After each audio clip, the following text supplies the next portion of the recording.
எல்லாரும் நமஸ்காரம். நேற்றுக்கு நம்ம கல்கருடனை பற்றி பார்த்தோம்.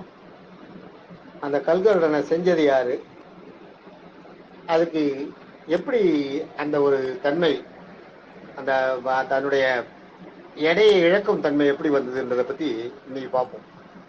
இது ஆன்மீக தொடரில் இருக்கின்ற ஒரு சரித்திர நிகழ்வு.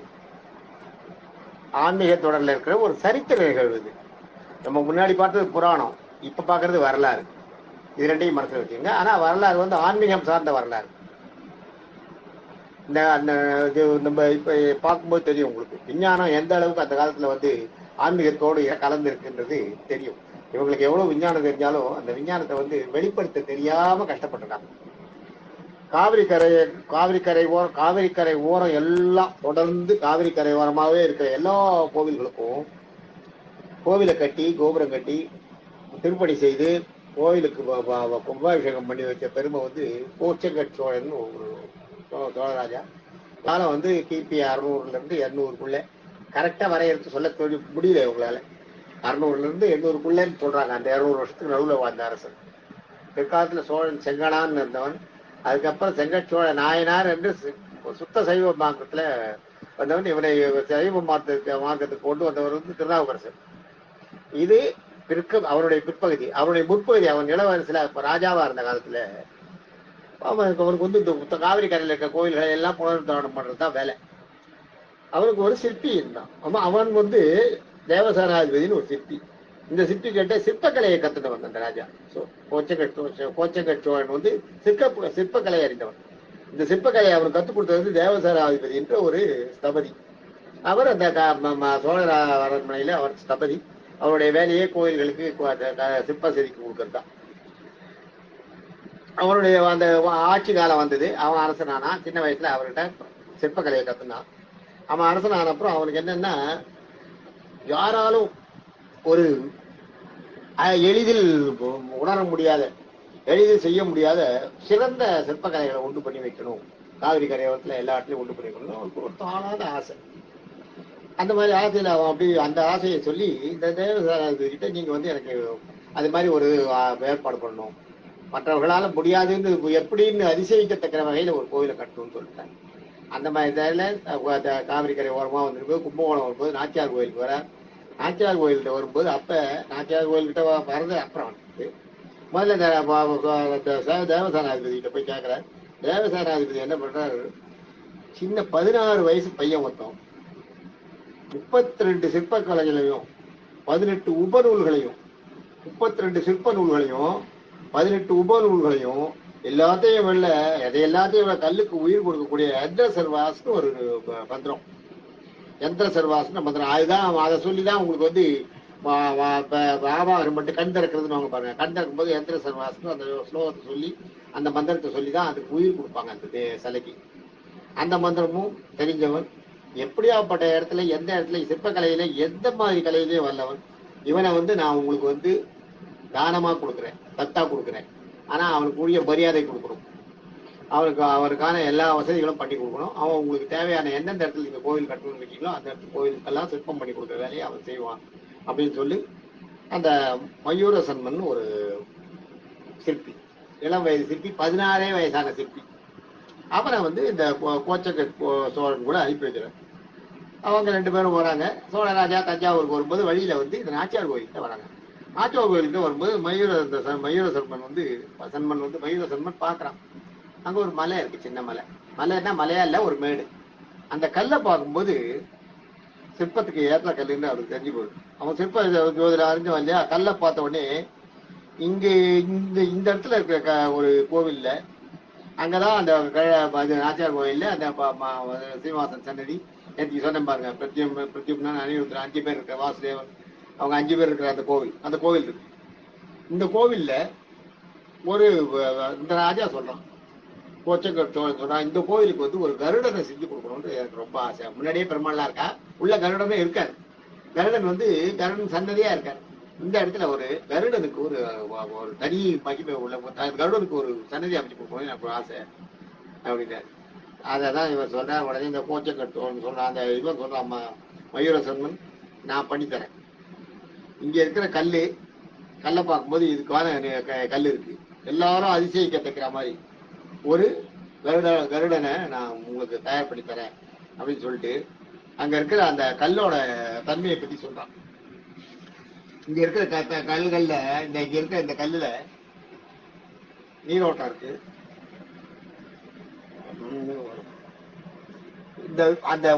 இந்த பாறைகள் இருக்கு, அங்க இருக்க பாறைகள், அதுக்கு பேரு நீர்ப்பாறைகள் பேரு. இந்த நீர்ப்பாறைகள்ன்றது எல்லா இடத்துலயும் இருக்காதான். கங்கை நாடு, கோலாபுரி. கங்கை நாடுன்றது வந்து கங்கை கரை ஓரத்துல இருக்கிற நாடுகள். அந்த நாட்டுல கங்கை நாடுன்றது அநேகமா பீகாரை சேர்ந்த இடம் அது.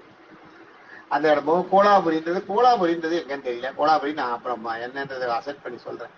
கோலாபுரின்னு ஒரு ஊர், அந்த குவாலியர் தான் நினைக்கிறாரு. இப்ப கோலாபுரின்றது குவாலியர் தான், கரெக்ட். குவாலியர் கோலாபுரின்றது அங்கேயும் இந்த கல் இருக்கு, வேற எங்கேயும் கிடையாது.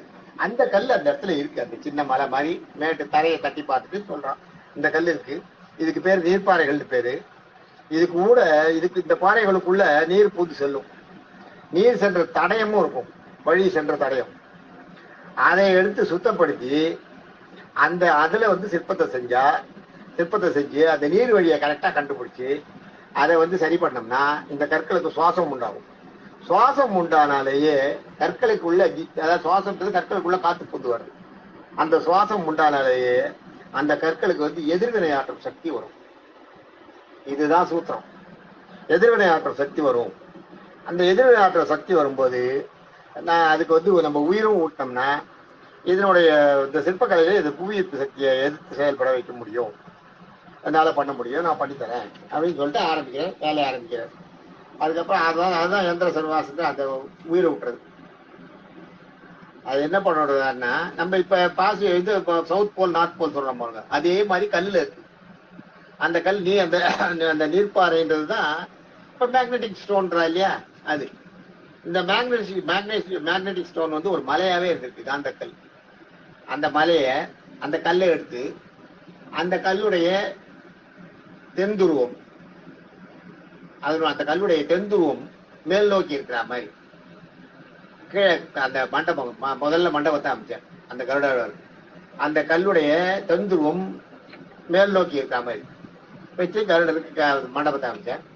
அதே மாதிரி மேல பாத்தீங்கன்னா அந்த கல்லுடைய வடதுருவம் கீழ் நோக்கி இருக்கிற மாதிரி, வடதுருவம் கீழ் நோக்கி இருக்கு. மேல இருக்கிற கூரையில கீழே இருக்கிற தரையில பாத்தீங்கன்னா மேல் நோக்கி தென்துருவம் இருக்கு. ஸோ தென்துருவம் மேல வடதுருவம் இருக்கு. இந்த மாதிரி முதல்ல ஒரு மண்டபத்தை அமைக்கிறார் அந்த கல்லுக்கு. அந்த கல்லுல ஈர்ப்பு சக்தி இருக்கு. அந்த ஈர்ப்பு சக்தி அதுதான் நீர்ப்பாறைன்றது, அதுதான் சொல்றாங்க. நம்ம இவங்க சயின்ஸ்ல கண்டுபிடிச்சு மேக்னெட்டிக் ஸ்டோன் சொல்லிட்டாங்க. அது அந்த மாதிரி பாறைகளை கல்லை எடுத்து மேற்கூரை அமைக்கிறார். முதல்ல வடதுருவம் பூரா மேல வர மாதிரி, கீழே தென்துருவம் மேல் நோக்கி இருக்கிற மாதிரி பூரா பாறைகளை வச்சு அந்த மண்டபத்தை அமைக்கிறார். முதல் காரியம் அதை செய்யறார். அதுக்கப்புறம் கருடாழ்வார் 5.5 அடி உயரம் உள்ள ஒரு பெரிய கல்லை எடுத்து அந்த ஒரு பாறையில எந்த இடத்துல அந்த கல்லை எடுத்தா நீர் ஓட்டம் எந்த இடத்துல இருக்கு, அதாவது அந்த வடதுருவமும் தென்துருவமும் சேர்ற மாதிரி ஒரு இடம், வடதுருவமும் தென்துருவமும் சேர்ற மாதிரி ஒரு இடத்தை கண்டுபிடிச்சு அந்த இடத்துல இருந்து அந்த கல்லை உற்பத்தி பண்ற, அந்த சிலையை உருவாக்குற. அந்த சிலையை உருவாக்கும் போது என்ன ஆகுதுன்னா, அந்த சிலையை உருவாக்கும் போது கீழே தென்துருவம் வரா மாதிரி அந்த சிலையை, அந்த மேக்னெட்டிக் ஸ்டோனோட சவுத் போல் கீழே வரா மாதிரி பண்ணி அந்த சிற்பத்தை உருவாக்குற. அப்ப அந்த கல்லை எடுத்து அந்த கல்லில தென்துருவம் கீழே இருந்ததுன்னா என்ன ஆகும்னா, உள்ள கொண்டு போய் மண்டபத்துக்குள்ள வைக்கும் போது கீழே தடப்பி இருக்கிற பாறையோட தென்துருவம் மேல் நோக்கி இருக்கு. அந்த கருடாளோட தென்துருவம் அந்த பாறை, அந்த மேக்னெட்டிக் ஸ்டோனோட தென்துருவம் கீழ் நோக்கி இருக்கு. ஸோ ஒரே போல் சேராது. ஸோ கீழே இருக்கிற போல் தென்துருவம் மேல இருக்கிற கருடாழ்வாரில் இருக்கிற தென்துருவத்தை மேல் நோக்கி தள்ளும். முதல் இது அது மேல இருக்கு பாத்தீங்களா, மேல வடதுருவம் கீழ் நோக்கி இருக்கு இல்லையா, அது என்ன ஆகுதுன்னா இந்த ஸ்டோன்ல இருக்கிற தென்துருவத்தை ஈர்க்குது, மேல இழுக்குது. ஸோ கீழே இருந்து தள்ளு விசை, மேல இருந்து ஈர்ப்பு விசை. மண்டபத்தோட உயரம் கம்மி, கருடாழ்வார் இருக்கிற இடத்த மண்டபத்தோட உயரம் கம்மி. அதுதான் அங்க நான் ரங்கநாதன் போனப்ப நான் அதை ரங்கநாதன் சொல்லியிருக்கேன். அதை அழகாக பதிவு பண்ணியிருக்காரு. போன இதுல அவரோட இது ரொம்ப ரொம்ப ரொம்ப ஸ்லாகிச்சு சொல்ல வேண்டிய விஷயம். அது ரொம்ப அழகா சொல்லியிருக்காரு. அதை நான் அவர்கிட்ட சொல்லியிருக்கேன், இந்த படி வரை வச்சு இப்படி இவ்வளவு போயிட்டு வரும், இந்த படியில வரும்போது ஆள் அதிகமாயிடும், இதெல்லாம் அவர்கிட்ட சொல்லியிருக்கேன். அதை ஞாபகம் வச்சுட்டு அதை கரெக்டா அந்த இடத்துல சொல்லிட்டாரு அவர். ஆக அந்த மாதிரி பண்ணும்போது என்ன ஆகுதுன்னா, இந்த கருடாழ்வார் வந்து உள்ள போய் உற்சவத்துக்கு தூக்கும் போது, மேலே தூக்கும் போது இவங்க தூக்குறது மட்டும் இல்ல, கீழே இருக்கிற ஒரே துருவம் இருக்கு இல்லையா, கீழே இருக்கிற துருவம் அந்த கல்லை மேல் நோக்கி தள்ளுகிறது. அதே நேரம் மேல இருக்கிற ஆப்போசிட் போல் இருக்கு பார்த்தீங்களா, பரந்துருவான், அது என்ன பண்ணுது, இந்த கல்லை மேல் நோக்கி இழுக்குது, இந்த கருடாழ்வார மேல் நோக்கி இழுக்குது.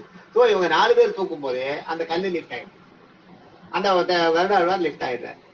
படி இறங்கும் போது பாத்தீங்கன்னா, படி இறங்க இறங்க மேல ஈர்ப்பு சக்தி இருக்கு பார்த்தீங்களா, தரையில இருக்கிறதெல்லாம் வந்து அந்த படிக்கட்டு எல்லாமே அந்த தென் துருவத்தை சார்ந்தது, ஒரே துருவத்தை சார்ந்த கற்கள் கீழே அந்த படிக்கட்டுல கற்கள் எல்லாம். ஆனா மண்டபம் வந்து ஆப்போசிட் போல் சொல்லியிருக்கேன் நான் உங்களுக்கு. கீழே இவங்க படி இறங்க இறங்க மண்டபத்தோட உயரம் அதிகமாகுது. இந்த கருடாழ்வார்ல இருந்து மண்டபத்தோட உயரம் அதிகமாகும் போது அந்த ஈர்ப்பு சக்தி கொஞ்சம் கொஞ்சமா குறையுது. மேல இருந்து ஈர்ப்பு சக்தி குறையும் போது தானா கருடாழ்வாருக்கு எடை அதிகமாகுது. அதனாலதான் உள்ள 4 பேர் எடுத்தாலும் வெளியில அடுத்த 4-5 படி தாண்டி வந்த உடனே பார்த்தா, ஒரு 7 படி தாண்டி கீழே இறங்கின உடனே பார்த்தா 8 பேர் எடுக்கணும், விளையாட்ட தூக்க முடியாது. அதுக்கு அடுத்தது மறுபடியும் இறங்கும்போது இன்னும் கீழே இருக்கும். ஆனா மண்டபத்தோட உயரம் அதே தான் இருக்கும். நான் அதை இறங்கினா அதை காமிச்சிருக்கேன், இந்த உயரம் தான் காரணம்ன்றதை சொல்லவும் சொல்லியிருக்கேன். மேல பாத்தீங்கன்னா அந்த உயரம் வரும். அந்த உயரம், மண்டபத்தோட உயரம் அதிகமாக அதிகமாக இந்த கருடரோட எடை அதிகமாகும். அந்த மாதிரி அமைச்சு அந்த மயூரசன் பண்ற அந்த சிற்பி வந்து ரொம்ப இன்னைக்கும் கண்டுபிடிக்க முடியாத, இன்னைக்கும் விஞ்ஞான வகைகளால ஏத்துக்க முடியாத ஒரு பெரிய ஒரு இதை பண்ணி இப்படி ஒரு ஆச்சரியத்தை எப்படி செய்ய முடியுது. இந்த கற்களை எப்படி இவர் இந்த கற்கள்ல வச்சு பண்ணிருக்கிறது எல்லாமே கரெக்ட்.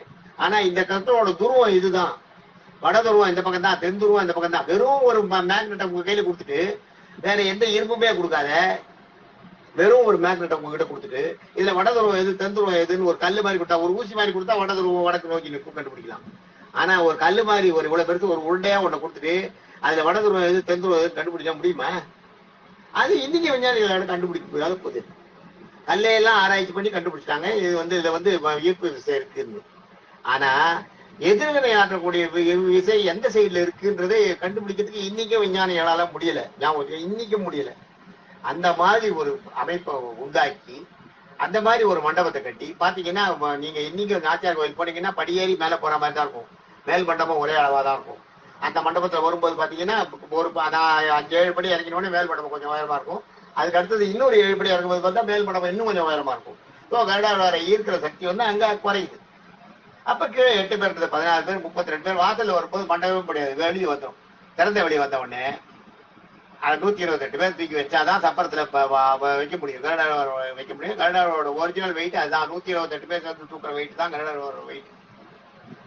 அதைத்தான் சொல்லியிருக்காரு. அவ்வளவு அழகா ஒரு சிற்பத்தை அந்த மயூரம் சர்மன் ஏற்பாடு பண்ணி அதை செஞ்சு அந்த கருடன் அங்க வச்சிருக்கிறது. இன்னைக்கும் உள்ள இருந்து 4 பேர் எடுத்து 8 பேர் கொண்டு வந்து 16 பேர் தூக்கிட்டு வந்து 32 பேர் 64 பேர் 128 பேர் படிப்படியா அதிகமாகிறதுக்கு காரணம் அந்த கல்லினுடைய மேல ஈர்ப்பு விஷயம், தரையில இருந்து தள்ளுகின்ற உந்து விஷயம் தான். தரையில இருக்க கல்லு இருக்க உந்து விஷயம், மேல இருக்க ஈர்ப்பு விஷயம், அந்த கற்களை கண்டுபிடிச்சு அதனுடைய விசை எதிர் விசை எது, அதுதான் அதை கண்டுபிடிச்சதான் பெரிய விஷயம். எதிர் விசை இந்த பக்கத்துல இருக்கு, எதிர்மறை விசை வந்து இன்னொரு சைடுல இருக்குன்றது. அதாவது உந்து விசை இந்த பக்கத்துல இருக்கு, தள்ளு விசை இந்த பக்கத்துல இருக்கு, உந்து விசை இந்த பக்கத்துல இருக்கு, ஈர்ப்பு விசை இந்த இன்னொரு பக்கத்துல இருக்குன்றது அந்த கல்லுல கண்டுபிடிச்சு பண்ணின அந்த விஞ்ஞானி ரொம்ப பாராட்ட வேண்டிய விஷயம். 16 வயசான மயூரசர்மன்ற விஞ்ஞானியால, மயூரசர்மன்ற விஞ்ஞான சிற்பின்னு தான் சொல்லணும். அந்த சிற்பியால செய்யப்பட்ட கல்கருடன் அது. அதனாலதான் அவருக்கு இன்னைக்கும் அந்த சக்தி இருக்கு. அதே மாதிரி பாத்தீங்கன்னா அந்த அந்த அதுக்கு கடைசியில் அதனோட முடிவு எப்படி போறதுன்னா, இந்த கல்கருடன் செஞ்சிடற, கல்கருடன்ல செஞ்சு உற்சவம் நடக்கிறது. உற்சவம் நடக்கிறதுக்கு முதல் நாள் வந்து இந்த மயூரசர்மனுக்கு ஒரு உள்ளுணர்வு தோன்றது. அவங்களுக்கு வந்து அந்த இது உண்டு, அந்த உள்ளுணர்வு இருந்ததுனால தான் அந்த கல்லை அவரால் கண்டுபிடிக்க முடியுது.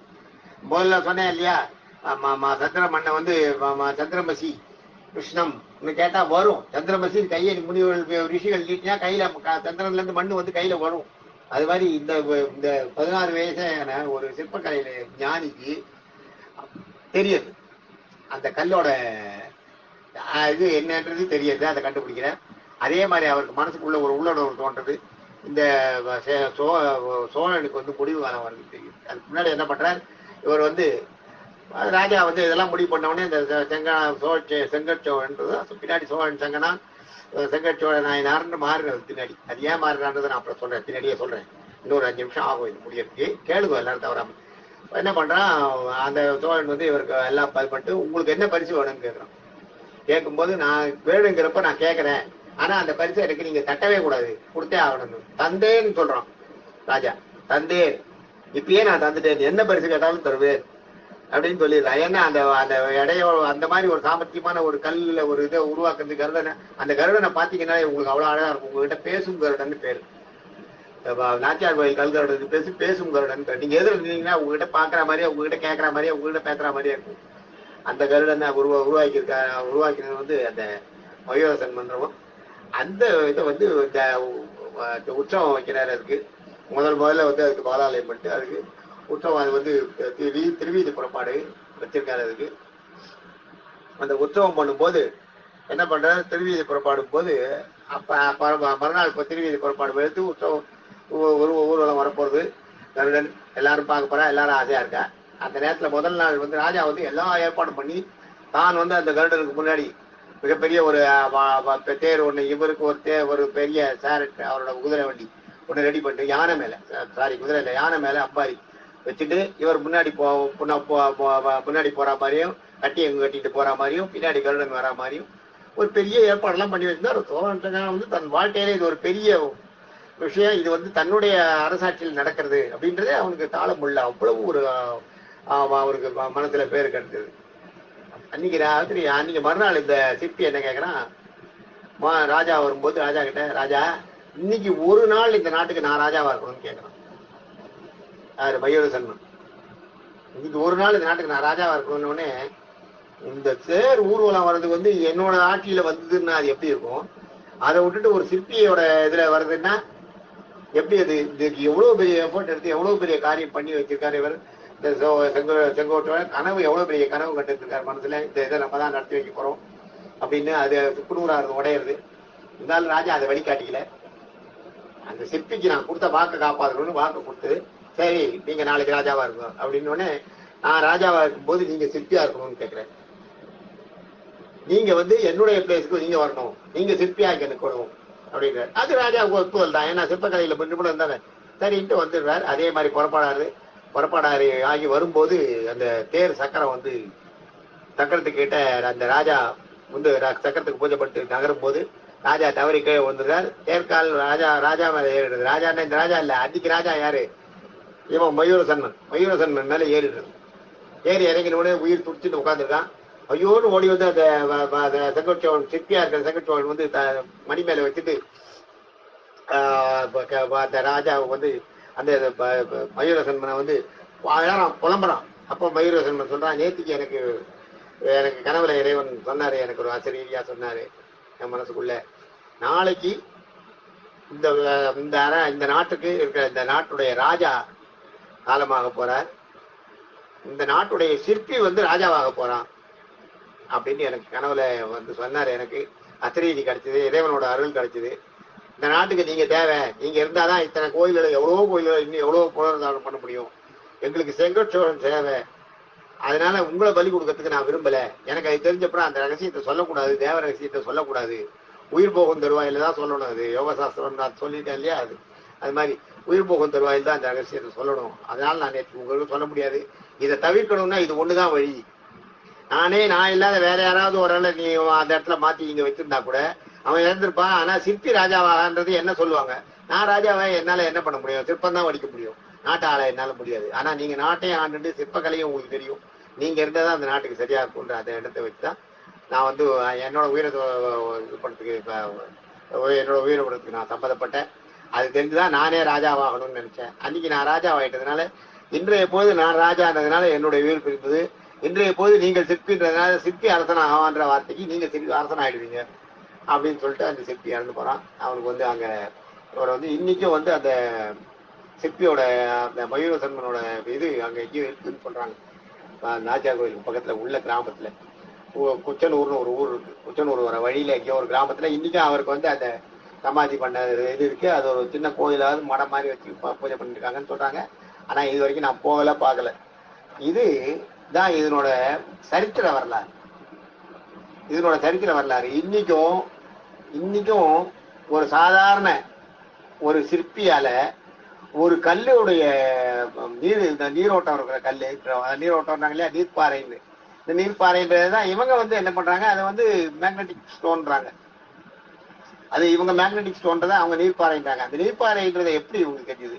இவங்க என்ன பண்றாங்க, 1008 இப்ப இருக்கிற விஞ்ஞானத்துல 1008 இன்ஸ்ட்ருமெண்ட்ஸை வச்சு செக் பண்ணி this is magnetic stone, this is not magnetic stone கண்டுபிடிக்காங்க. ஆனா கண் பார்வையாலேயே கண்டுபிடிச்ச ஒரு சிற்பி, அதுவும் அதனுடைய போல் எந்த பக்கம் இருக்குன்றதை கண்டுபிடிச்சது. அதை இன்னைக்கு இவங்களால சயின்டிபிக்கா இவங்களால கண்டுபிடிக்க முடியல. மனித அறிவுக்கு எட்டாத, மனித மூளைக்கு எட்டாத ஒரு செயல். ஞானி அந்த சிற்பி, 16 வயசுல இருக்கிற சிற்பி ஞானி. இந்த மயூர சன்மனை நம்ம உலக அதிசயங்கள்ல ஒண்ணு. இது ஏனோ தெரியல, இதை அந்த மாதிரி ஒரு நிலைக்கு இவங்க கொண்டு போகல. நம்ம அரசாங்கம் போலையா, இல்ல மற்றவங்க இதை வேண்டாம்னு நினைச்சாங்களா என்னன்னு தெரியல. பொதுவா சாதாரணமா மிகச்சிறந்த சான்றோர்கள்லாம் என்னன்னா, தன்னுடைய புகழ் வெளியில வரத விரும்ப மாட்டாங்க. அந்த மாதிரி இருந்தது. அந்த மாதிரி ஒரு நிலைமை இருந்தது. இதே மாதிரி ஒரு சூழ்நிலை தேரை உருவாக்கின ஒரு ராஜாவுக்கு அதே மாதிரி திருவாடானை தேரை உருவாக்கினப்ப அந்த சிற்பிக்கும் அந்த தேரை உருவாக்கின அந்த தச்சனுக்கும் இது மாதிரி ஆச்சான். இந்த மாதிரி கனவுல சொல்லி ராஜா அன்னைக்கு ராஜாவா இருக்கவங்க செத்து போயிடுவான்னு சொன்ன உடனே அன்னைக்கு ராஜா கிட்ட இருந்து தான் வாங்கிட்டு அந்த பதவியை வாங்கிட்டு தான் இறந்து போனான். அந்த ஒரு சரித்திர வரலாறு திருவாடானையில பெரிய மருது, சின்ன மருது அவர்களுடைய காலங்கள்லயும் இருந்திருக்கு. இது கல்கருடைய சரித்திர வரலாறு. இது ஏற்றி சொன்னது புராண வரலாறு, சரித்திர வரலாறு. இது இந்த கல்லுக்கு எப்படி இந்த எடை குறைய தன்மை வந்ததுன்றது இப்போ உங்களுக்கு ஓரளவு புரிஞ்சிருக்கும்னு நினைக்கிறேன். இதுல ஏதாவது சந்தேகம் இருந்தா நீங்க தாராளமா கேட்கலாம். ஏன்னா நான் சொன்னது சரியா சொல்லிருக்கேனான்றது எனக்கே தெரியல. அதனால இதுல ஏதாவது சந்தேகம் இருந்தா நீங்க தாராளமா என்கிட்ட கேட்கலாம், என்னால விளக்க முடியும். தேங்க்யூ.